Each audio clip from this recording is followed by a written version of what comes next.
Bab 998, Masalah. Di benua utama Yanji, tersembunyi sebuah istana bawah tanah kuno. Dinding istana ini dipenuhi dengan ukiran gambar pengorbanan kuno yang samar, dan di dalamnya masih tersisa riak hukum yang tipis. Entah sudah berapa triliun tahun, ukiran-ukiran itu masih belum sepenuhnya hancur. Luo Feng terkejut saat pertama kali melihatnya. Siapa yang tahu makhluk apa yang pernah tinggal di sini jutaan tahun yang lalu? Luo Feng duduk bersila di tengah istana, tenggelam dalam batihannya. Tiba-tiba, gemuruh, gemuruh, gemuruh. 9 pilar cahaya secara bersamaan menembus lapisan batu tebal, langsung menghantam istana. Kekuatan brutal dari laser itu seketika menghancurkan sebagian istana, bahkan ruang di sekitarnya terkoyak saat sejumlah besar puing-puing berhamburan kemana-mana. Luo Feng baru terbangun dari meditasinya saat ke-9 pilar itu menghantam. Tidak bagus! Zirah hitamnya menyelimuti seluruh tubuhnya, melindunginya saat ia dengan cepat mengangkat perisai Dewa Binatang. Sinar cahaya yang menyilaukan dan kuat beriak ke arah Luo Feng menembus istana. Kekuatan laser itu sudah berkurang separuh setelah menembus lapisan batu yang tebal. Pukulan pertama mengenai perisai Luo Feng memberinya waktu untuk menghindar. Gemuruh, kegelapan menyelimuti saat istana bawah tanah itu runtuh. Luo Feng terlempar ke belakang. Dari mana asalnya? Luo Feng segera menguasai diri, terbang melewati ruang yang terkoyak. Walalala, ia menembus gua-gua di dalam tanah dan muncul di permukaan. Ia mendongak dan langsung terkejut. Di segala arah ada total 9 kapal piramida. Jelas dari posisi mereka bahwa 9 sinar laser itu ditembakkan dari kapal-kapal ini. Kapal automaton? Babata, bisakah perangkat pemindai menentukan targetnya? Mereka mungkin benar-benar macet. Musuh memiliki pemindai yang lebih canggih dari kita. Babata berkomunikasi secara mental. Luo Feng, kau harus sangat berhati-hati. Kekuatannya kemungkinan besar tingkat kaisar. Luo Feng sangat tenang.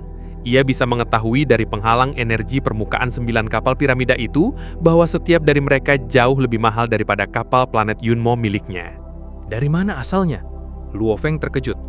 Hanya 9 kapal ini semuanya lebih baik dari kapal planet Yunmoku? Dari rasanya, penghalang energinya sangat kuat. Mungkin hanya jika aku mengeluarkan binatang bertanduk emas, aku bisa melukai 9 kapal itu. Ini adalah prajurit kuat. Seorang prajurit kuat sejati dari ras automaton. Ini bukan prajurit automaton yang sama yang pernah mengejar harta bersama Hu Yanbo di masa lalu. Prajurit itu hanya di tingkat jenderal dan kapalnya hanya kelas E puncak. Bagaimana bisa dibandingkan dengan prajurit ini yang begitu mudah mengendalikan 9 kapal piramida yang sangat mahal? Brengsek, aku tidak bisa menemukan jejaknya. Luo Feng khawatir. Ini adalah pertama kalinya ia merasa memiliki lawan dengan perangkat pemindai yang lebih baik darinya. Sebelumnya, ia selalu bisa mempermainkan lawan-lawannya, bertarung dan melarikan diri sesuka hati. Tapi sekarang, kekuatan itu sepenuhnya berada di tangan musuh. Luo Feng berhenti sejenak selama 0,01 detik di udara sebelum dengan cepat melarikan diri. Jauh di dalam kapal piramida, jutaan kilometer dari Luo Feng, bocah kecil mencoba melarikan diri. Hahaha, mempermainkan penguasa sektor manusia yang berani datang ke benua utama memang menyenangkan. Ciwe Kafa menyaksikan adegan itu di ruang kendalinya dengan penuh minat. Ketika Luo Feng mencoba melarikan diri, ia langsung memerintahkan, serang! 9 kapal yang tadinya tidak aktif, tiba-tiba bergemuruh dan bagian bawahnya terkoyak, membuka pintu kabin selebar beberapa ratus meter. Suah, suah, suah. Hampir seperti sekumpulan belalang yang terbang keluar, boneka automaton hitam melesat seperti kilat. Ke-9 kapal itu secara bersamaan menempakkan sejumlah besar boneka hitam. Secara teoritis, ke-9 kapal ini semuanya setinggi 1.800 meter, dan dengan mesin di dalamnya, mereka tidak dapat menampung terlalu banyak boneka. Namun pada saat ini, mereka terus keluar tanpa henti. Hampir dalam sekejap mata, lebih dari 1 juta boneka hitam telah terbang keluar dari setiap kapal. 9 juta! Melihat ke 9 arah, kabur dari boneka hitam yang tak terhitung jumlahnya menutupi langit. Luo Feng tertegun. Boneka-boneka ini semuanya setinggi 10 meter dan berwarna hitam pekat. Mereka membawa kapak, pedang, dan segala macam senjata di punggung mereka. Dari mana orang ini berasal? Ini terlalu absurd. 9 juta boneka kelas F9 dan setiap dari mereka terbuat dari esensi angsa hitam, logam kelas F9.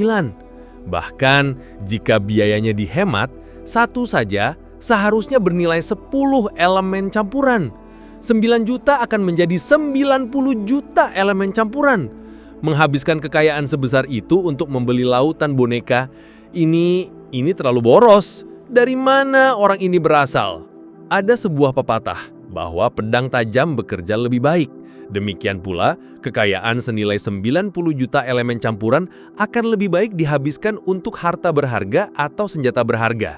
Tapi untuk 90 juta boneka, mengendalikan masing-masing dengan presisi, biasanya 1 juta adalah batasnya, dan lebih dari itu pasti akan sia-sia. Wong. Ke-9 kapal itu yang masing-masing menembakkan 1 juta boneka F9 mulai menyerang. Kelompok yang terdekat dengan Luo Feng memiliki boneka-bonekanya secara bersamaan mengumpulkan energi di dada mereka. Gemuruh. 1 juta sinar cahaya menembak Luo Feng membentuk pilar cahaya besar berdiameter 100 meter. Luo Feng mengayunkan perisai dewa binatangnya dan dengan cepat menghindar. Wong, Wong, Wong, Wong. Ke-9 kapal itu bergantian mengumpulkan energi dan menyerang. Saat jarak semakin dekat dari serangan ketiga seterusnya, Luo Feng tidak bisa menghindar secepat apapun. Ia hanya bisa mengandalkan perisai dewa binatang dan zirah prajuritnya untuk bertahan, memblokir serangan yang menakutkan. Luo Feng segera melepaskan teknik gerakannya, terbang langsung menuju sekelompok boneka. Namun, boneka itu bubar secara bersamaan. 8 pasukan lain mendekat untuk menekan. Kemanapun ia melarikan diri, pasukan di sana akan bubar dan lainnya akan mendekat. Demikian, Luo Feng terjebak. Brengsek, ini terlalu vulgar. Luo Feng khawatir. Jarak dia dengan pasukan itu memungkinkan mereka untuk terus memukulnya berulang-ulang. Dia benar-benar berturut-turut memblokir 20 serangan energiku. Setiap dari mereka setara dengan ledakan penuh dari pejabat puncak. Ciwi Aka yang mengendalikan boneka-boneka dari kejauhan tertegun. Penguasa sektor manusia ini memang tidak biasa. Perisai yang ia gunakan untuk menanti seranganku sama sekali tidak rusak, bahkan menyebarkan sebagian besar kekuatan. Mulai serangan gabungan 3 pasukan, Ciwi Kakak memerintahkan dengan santai. Ketika 9 pasukan itu mulai mengepung Luo Feng, mereka menyerang secara bergantian satu persatu. Luo Feng tidak bisa melarikan diri dan terjebak. Setelah menahan 20 serangan, 9 pasukan itu mulai menggabungkan 3 pasukan bersama dan menyerang. Kekuatan serangannya terlalu besar, ini mungkin batas dari 9 pasukan itu. Bagaimanapun, mereka semua berada di posisi yang berbeda. Mereka hanya bisa paling banyak mengumpulkan 3 pasukan untuk menyerang sekaligus. Namun, Luo Feng sekali lagi menahan serangan itu. Picu energi, simulasi api, formasi perangkap. Ciwi Kakak memerintahkan lagi. Bahkan pejabat puncak sejati akan terjebak. Apalagi bocah ini, membuang begitu banyak energiku, kau seharusnya bangga.